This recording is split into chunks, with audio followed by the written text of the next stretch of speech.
Oh, well, for the second time in Yes. grab bag history, How about this? we have a guest. It is Patriots offensive lineman Mike Onwenu on a Patriots Friday. He's brought to you by Shaw's and Star Market, perfecting the art of fresh. Mike Onwenu, welcome to the grab bag. What's up? Hey. We're doing well. We were just talking to your offensive coordinator, Alex Van Pelt. Some of the questions about Jerod Mayo calling out the team this week, calling them soft. Do you agree you're a soft team? No, I don't think he was calling us soft in terms of like just in general, like us being soft. I think he was saying our style of play and what he's used to us putting on film. I would say the last few weeks we haven't been putting good tape out, and just in terms of our physicality, speaking for myself and O-line. What was the response by the team? Is that something you guys talked about? Did you address it, or is everybody just moving on?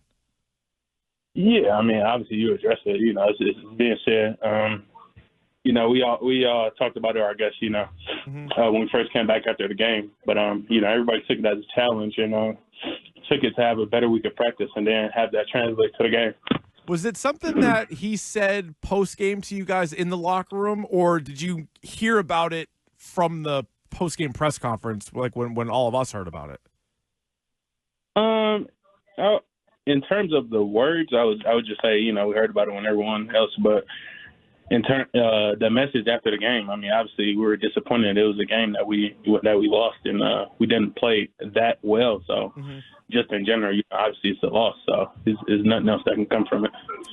Bill Belichick disagreed, for what it's worth, with you guys being a soft team. He said he hurt for some of the players, specifically on defense, hurt for them. What do you think of those comments? I mean, you know, Bill was here, so I mean, obviously everyone has an opinion, but I'm sure the way Mayo said it wasn't in terms to be directive or to be negative towards us. It was more of a challenge for us to play better and play more physical. How's it been for you on the field? It's a different combination every single week on the offensive line. I mean, we'll wait until you probably already know, but it feels like it's going to be an 8th different starting lineup for you guys up front. What have the challenges been with just different, you know, rotations each and every week? I would just say your general stuff with guys moving, really just communication, and really just playing next to the person or whoever the new person is, just playing in and stepping in and playing. But at the end of the day, it's football. And speaking for O-line, I mean, we all run the same plays. We're running the same play, so we all know the assignments of each offensive lineman.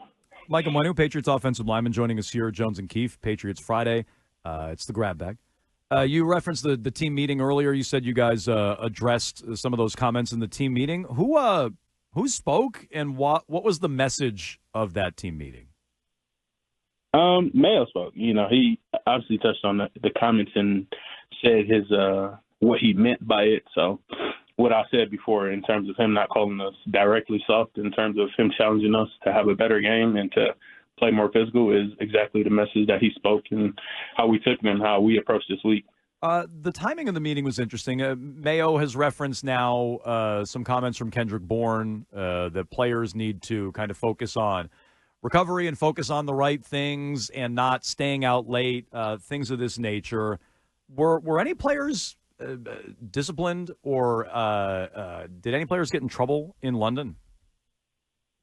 No, nobody got in trouble in London. Nope. So when Kendrick Bourne is talking about players staying out late and, you know, sticking to their routine and being professional, what do you think he's referencing?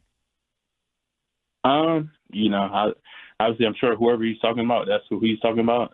It's not to my awareness, but you know, obviously we're in a different setting, and over the last couple of weeks with the international games, there has been players getting in trouble or stuff. So I think that was a big message. So I don't think anyone got in too much trouble.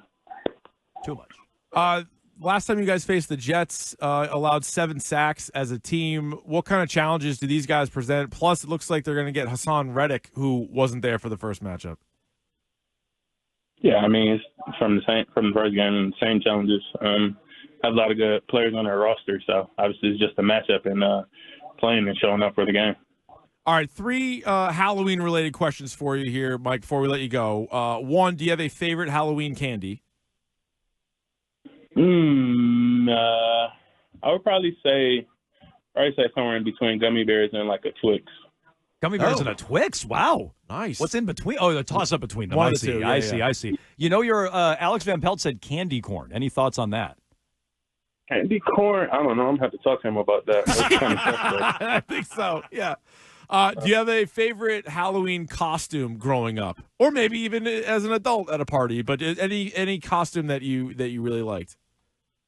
I don't have a favorite. I would say the one that stuck out to me was I remember being like in elementary, and I was Saw, or no, not Saw. I was Scream for Halloween, and I had the mask that had the balloon.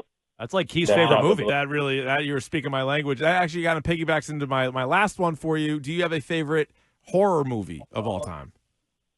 To be honest, I really don't. Okay. I've just been watching more horror movies and thriller movies of recent, really this whole month. So I don't have a favorite, but I can get back to you on that one. All right. Well, Mike, let me tell you, just for the month of October, right around this time, every day on this program, Keefe gives out for free. That's right. A horror movie recommendation. So if you're looking for them, this is a good spot to tune in. We do it every day. A lot of good ones out there. Recommendations today? Today's going to be Shutter Island. Shutter Island. It's kind of more of a mind-messing movie. Leonardo DiCaprio, 2010, but I recommend Shutter Island.